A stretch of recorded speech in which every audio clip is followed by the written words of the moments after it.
Bendiciones en el nombre poderoso de nuestro Señor y Salvador Jesucristo. Mis amados hermanos, les saluda su hermano Menelio Espínola. Bendito sea el santo nombre de Dios. ¿Por qué nosotros los cristianos tenemos que someternos a la jerarquía? ¿Por qué tenemos que estar obedeciendo a hombres pecadores como tú y yo, quienes son los consagrados, los obispos, sacerdotes, diáconos, encabezado por el Papa Francisco, también pecador? Bendito sea el santo nombre de Dios.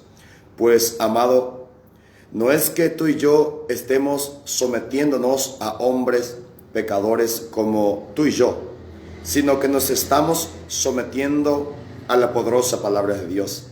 Si somos obedientes a la palabra de Dios, pues deberíamos cumplir lo que el Señor ha ordenado por medio de la inspiración del Espíritu Santo que nos ha dejado por escrito. Bendito sea Dios. En 1 Timoteo, en su capítulo 3, verso 15, dice la palabra de Dios qué es y cómo es la iglesia del Señor Jesucristo. Para que, si me retraso, sepas cómo debe portarse uno en la familia de Dios, que es la iglesia del Dios viviente, la cual sostiene y defiende la verdad. Bendito sea Dios.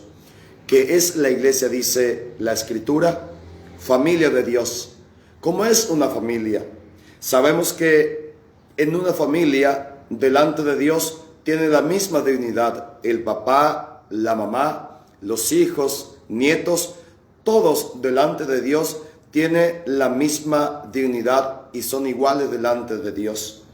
Pero en esa familia no todos son iguales jerárquicamente, pues el padre no tiene la misma jerarquía que el hijo no tiene la misma jerarquía que el nieto, y así sucesivamente, aunque la dignidad es igual delante de Dios. Esa es la iglesia, una familia de Dios. En 1 Corintios, en su capítulo 12, en el verso 17 al 18, dice la palabra que en la iglesia no todos somos iguales. ¿Por qué? Por medio de la comparación que hizo San Pablo, dice la Biblia: si todo el cuerpo fuera ojo, no podríamos oír, y si todo el cuerpo fuera oído, no podríamos oler. Pero Dios ha puesto cada miembro del cuerpo en el sitio que mejor le pareció. Bendito sea Dios. Cada miembro ha sido puesto por Dios, así como mejor le pareció a Dios. A muchos no le parece bien que Francisco sea el Papa. Muchos no lo aceptan, pero eso es tu parecer. El parecer de Dios es que Francisco sea el Papa. A muchos no les gusta que su obispo sea tal como es, o su párroco. Por supuesto, a muchos le desagrada, pero eso no es porque a ti te agrada él está ahí. No es porque le agrada al pueblo él sea tu obispo, porque eso le pareció a Dios. A quien Dios le parece bien está ocupando el cargo que tiene que estar ocupando. Bendito sea el santo nombre de Dios. Eso dice la palabra. En Colosenses, en su capítulo 1, versículo 18, podemos ver que la iglesia no es solamente espiritual, sino también es material, visible.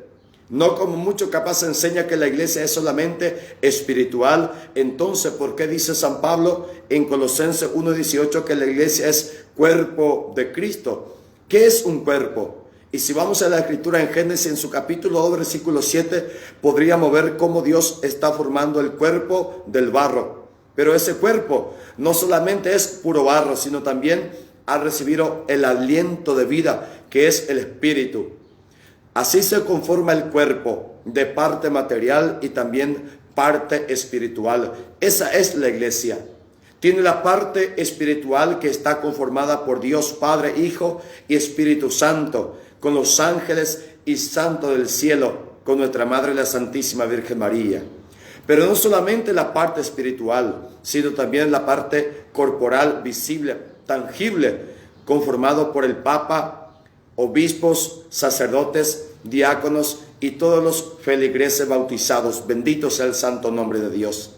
Por eso vamos a ver en 1 Corintios, en su capítulo 12, versículo 28, donde en el cuerpo de Cristo existe, mis amados hermanos, jerarquía. No todos son primeros, ni segundos, ni terceros, sino que dice la Escritura: Dios ha querido. Esto no es porque haya querido el Papa, obispo o algún otro consagrado o cualquier hombre. Dios ha querido que en la iglesia haya, en primer lugar, apóstoles, en segundo lugar, profetas, en tercer lugar, maestros, luego personas que hacen milagros y otras que curan enfermos, o que ayudan, o que dirigen, o que hablan en lenguas. Bendito sea el santo nombre de Dios. Existen las tres jerarquías: primero, segundo y tercero. En la iglesia nosotros llamamos a estas tres jerarquías. El primero están los obispos, segundo los presbíteros, tercero los diáconos. Luego vienen los carismas que nosotros los laicos ejercemos, capaz como predicador, como maestro, como persona que cura a los enfermos, que ora en lengua, que interpreta en lengua. Son ya carismas, ya no son jerarquía dentro de la iglesia. Bendito sea el santo nombre de Dios. Y esto lo ha querido Dios, no lo quiso un hombre, no lo quiso un apóstol, sino que el mismo Señor y Creador de cielo y tierra. En San Marcos, en su capítulo 3, dice la palabra de Dios en el verso 13 al 15, la jerarquía máxima escogida y dejada por el Señor. Después Jesús subió a un cerro y llamó a los que le pareció bien. Una vez reunido, eligió entre ellos a 12 para que lo acompañara y para mandarlos a anunciar el mensaje. A esto les dio el nombre de apóstoles y le dio autoridad para expulsar a los demonios. Bendito sea el santo nombre de Dios. Estos recibieron nombre, apóstoles, que son enviados. Recibieron autoridad para expulsar demonios. ¿Quiénes son estos? Y la palabra dice que Jesús se subió a un cerro y llamó a los que le pareció bien. ¿Quién le pareció bien a Jesús? Los hombres falibles, hombre con defecto, como Pedro, que puede negar, como Tomás, que puede dudar, como Judas Iscariote, que puede vender. Son esto lo que le pareció bien a Jesús. Capaz para ti, para mí, para los evangélicos, no le parece bien estos hombres. Pero eso no importa si a ti o a los evangélicos no le parece bien. A Jesús le pareció bien. A muchos no le cae bien el Papa, los obispos, los consagrados, no importa. Jesús escogió a ellos no porque a ti te parece bien, sino que a Él le parece bien. Por eso está en ese cargo, por eso está ocupando esa jerarquía. Bendito sea el santo nombre de Dios. Y estos que fueron escogidos por Dios son los embajadores de Jesús. Lo dice San Juan, capítulo 13, en el verso 20, la palabra de Dios. Les aseguro que el que recibe al que yo envío, me recibe a mí. Y el que me recibe a mí, recibe al que me ha enviado. Les aseguro, Jesús está asegurando. ¿Qué cosa asegura Jesús? El que recibe al que yo envío, me recibe a mí. Capaz tú estás diciendo, recibo a Jesús como mi Señor, como el Mesías de mi vida. Pero está rechazando al Papa, rechazando a los obispos, rechazando a los presbíteros, a los diáconos. ¿Sabe quién eres? Un hipócrita. Eso eres, un fariseo, sepulcro blanqueado. Porque la Biblia dice, para recibir a Jesucristo es necesario recibir y aceptar a sus enviados. Quienes son los consagrados que recibieron esa jerarquía, que recibieron esa autoridad, el poder por medio de la sucesión apostólica que se ha transmitido por imposición de mano. Bendito sea el santo nombre de Dios. Recibir a Cristo es aceptar a sus enviados. Rechazar a su enviado es rechazar a Jesucristo. No importa si está diciendo, lo recibo a Jesús como mi Señor y mi Salvador. Eso es una falacia, una mentira que tú te estás diciendo a ti mismo. O capaz hay muchos que te está convenciendo con esa mentira. La Biblia lo dice, bendito sea el santo nombre de Dios, para que puedas tú verificar que esto es verdad. Pues vete a tu Biblia. En San Lucas, en su capítulo 10, en el verso 16, Jesús está extendiendo su voz por medio de sus embajadores, de sus representantes. San Lucas, capítulo 10, versículo 16, dice la Biblia: el que lo escucha a ustedes, me escucha a mí. Y el que lo rechaza a ustedes, me rechaza a mí. Y el que me rechaza a mí, rechaza al que me envió. Bendito sea el santo nombre de Dios. Jesús, bien clara en su palabra: el que lo escucha a ustedes, me escucha a mí. Si tú dices escuchar a Jesucristo, pero no escuchar a lo que Él ha enviado, entonces, dice el Señor, el que lo rechaza a ustedes, me rechaza a mí. Si tú rechazas lo que Jesús envió, entonces está rechazando a Jesucristo. Es ilógico, es hipocresía decir que tú recibes a Jesús, pero rechaza a los hombres falibles, hombres pecadores, hombre que puede fallar, que Él ha escogido por su propia voluntad y lo está enviando como representante, como la extensión de su voz. En San Mateo, en su capítulo 28, en el verso 18 al 20, la misión de los embajadores de Jesucristo es esta. Jesús se acercó a ellos y le dijo: Dios me ha dado toda autoridad en el cielo y en la tierra. Vayan pues a la gente de todas las naciones y háganlas mis discípulos, bautícenlas en el nombre del Padre, del Hijo y del Espíritu Santo, y enséñenles a obedecer todo lo que les he mandado a ustedes. Por mi parte, yo estaré con ustedes todos los días hasta el fin del mundo. Bendito sea Dios. Jesús, que recibió todo el poder en el cielo y en la tierra, ahora se lo confiere a los enviados.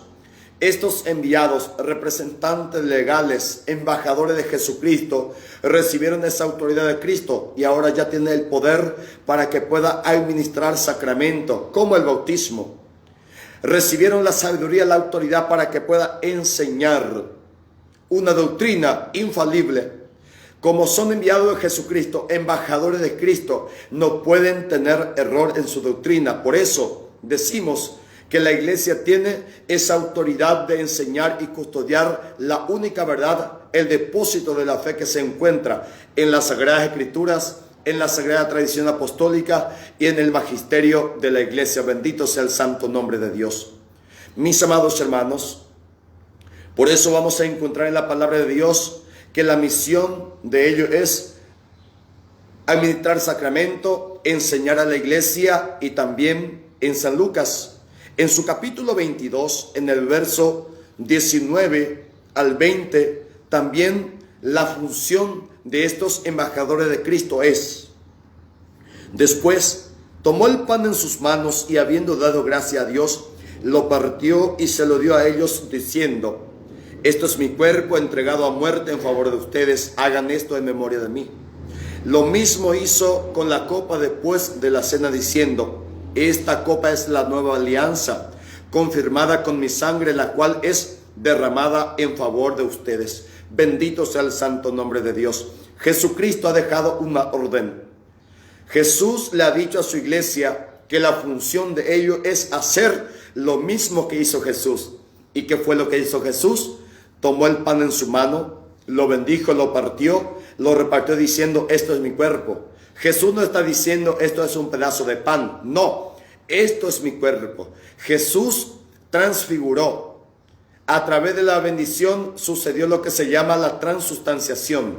Se cambia la sustancia del pan en el cuerpo de Cristo.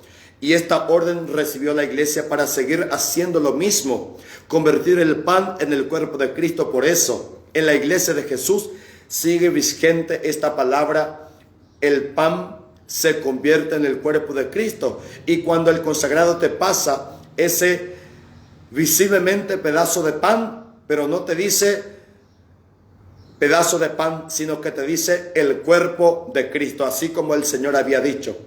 ¿Y esto hasta cuándo será? Primera de Corintios capítulo 11, versículo 26. Esto será hasta la segunda venida de nuestro Señor Jesucristo, que dice la palabra: de manera que hasta que venga el Señor, ustedes proclaman su muerte cada vez que comen de este pan y beben de esta copa. Bendito sea Dios. Este mandato de Cristo se celebrará hasta que Jesús regrese, hasta la parucía. El cuerpo y la sangre de Cristo consumiremos en su iglesia hasta que venga el regreso glorioso de Jesucristo, lo dice San Pablo. Bendito Dios. Mis amados hermanos, aparte de esta celebración litúrgica, también en la iglesia de Jesucristo podemos encontrar lo que Jesús ha dejado. En San Juan capítulo 20, versículo 21 al 23, el poder que Jesús dejó por medio del Espíritu Santo. Y sopló sobre ellos y le dijo: reciban el Espíritu Santo. A quienes ustedes perdonen los pecados les quedarán perdonados, y a quienes no se lo perdonen les quedarán sin perdonar. Bendito sea Dios. Jesús sopló el Espíritu Santo en una iglesia. Esta iglesia donde Jesús había soplado el Espíritu Santo recibió el poder de perdonar pecado. ¿En cuál iglesia sigue vigente ese Espíritu que había soplado Jesucristo y que tiene el poder para perdonar el pecado? Es en la iglesia de Jesús. Fuera de la iglesia de Jesucristo no existe el Espíritu Santo. No está el Espíritu Santo con el poder de perdonar pecado. Por eso tú puedes ir en muchos grupos, congregaciones, denominaciones. No vas a encontrar un poder que se pueda perdonar pecado. ¿Por qué? Porque no es la iglesia de Cristo. En la iglesia de Jesús hay poder del Espíritu Santo para perdonar pecado. Bendito sea el santo nombre de Dios. Y esto está vigente hasta el día de hoy en la iglesia de Jesús. Y lo puede buscar esa iglesia. La única en donde se perdona pecado, esa es la iglesia de Cristo. Y sellamos con esto, mis amados hermanos, en San Mateo, en su capítulo 18, en el verso 18, dice la palabra de Dios, que lo que Dios decide, eso se decide aquí en la tierra. Y lo que se decide en la tierra por medio de su representante, eso es una decisión celestial. Les aseguro que lo que ustedes aten aquí en la tierra también quedará atado en el cielo. Y lo que ustedes desaten aquí en la tierra también quedará desatado en el cielo. Bendito sea Dios. La plenitud del poder de Dios se encuentra en su iglesia. Esta iglesia que tiene poder para atar o desatar. Esta iglesia que tiene poder para decir cuál es dogma de fe y cuál no es dogma de fe. Esta iglesia, lo que decide aquí en la tierra, Dios lo respalda en el cielo. Que viva la iglesia católica, que viva Cristo Rey, católico hasta la muerte. Que el Señor te bendiga y te guarde en el nombre de Jesús, y que María Santísima te bendiga.